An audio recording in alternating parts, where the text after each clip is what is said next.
इस साल सऊदी अरब में बड़ी तादाद में हाजियों की मौत हुई है। संख्या सैकड़ों में नहीं, हजार को पार कर चुकी है। हालिया मीडिया रिपोर्ट्स के मुताबिक 1150 हाजियों की हज यात्रा के दौरान मौत हो गई, जिसका कारण भीषण गर्मी होना बताया गया है। मीडिया रिपोर्ट्स की माने तो मक्का में तापमान 42 डिग्री सेल्सियस से 50 डिग्री तक पहुंचने के कारण कई हज यात्रियों की लू के चलते मौत हो गई। सऊदी सरकार के मुताबिक अब तक 2700 से ज्यादा हज यात्री हीट स्ट्रोक की चपेट में आ चुके हैं। मारे गए लोगों में 100 लोग भारत से भी हैं। इन लोगों की मौत तपती गर्मी या बुढ़ापे की बीमारियों की वजह से हुई है। ऐसे में अब सवाल ये है कि इन हजार हाजियों के शव को क्या उनके देश में वापस भेजा जाएगा। आइए हज यात्रा के दौरान मौत से जुड़ा नियम आपको बताते हैं।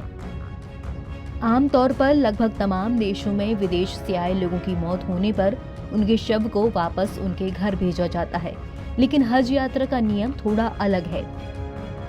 इस्लाम मजहब में हज काफी अहमियत रखता है। इसे 5 फर्जों में एक फर्ज कहा जाता है। हर मुस्लिम शख्स को अपने पूरे जीवन में एक बार हज यात्रा वो करना चाहता है।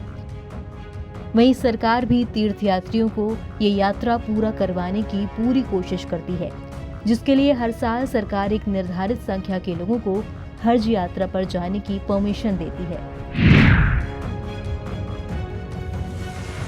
सरकार की ओर से जाने आने और ठहरने का सारा प्रबंध किया जाता है, लेकिन उससे पहले सऊदी अरब द्वारा एक गाइडलाइन भी जारी की जाती है, जिसके मुताबिक हज यात्रियों को इस बात को मानना पड़ता है कि अगर इस यात्रा के दौरान उनकी मौत हो जाए तो उनके शव को वहीं दफना दिया जाएगा। हालांकि तमाम मुस्लिम मक्का में मौत को काफी पाक मानते हैं, यानी कि ऐसी मौत उनके लिए सौभाग्य की बात होती है। इसलिए मक्का जाने वाले तमाम यात्री अपने साथ कफन लेकर जाते हैं। अगर इस यात्रा के दौरान उनकी मौत हो जाती है तो उनके शव को वहीं दफना दिया जाता है। उससे पहले उनके हाथ में बंधी पट्टी से उनकी पहचान की जाती है, या फिर अगर उनके परिवार वाले साथ हैं तो उनसे सारी जानकारी ली जाती है। उसके बाद उनके शव को वहां किसी अस्पताल में भेजा जाता है, जहां उसका पोस्टमार्टम किया जाता है, जिसके बाद मृतक का मृत्यु प्रमाण पत्र बनाया जाता है। इसके बाद यात्रा खत्म होने के बाद उनके डेथ सर्टिफिकेट को उनके देश भिजवा दिया जाता है।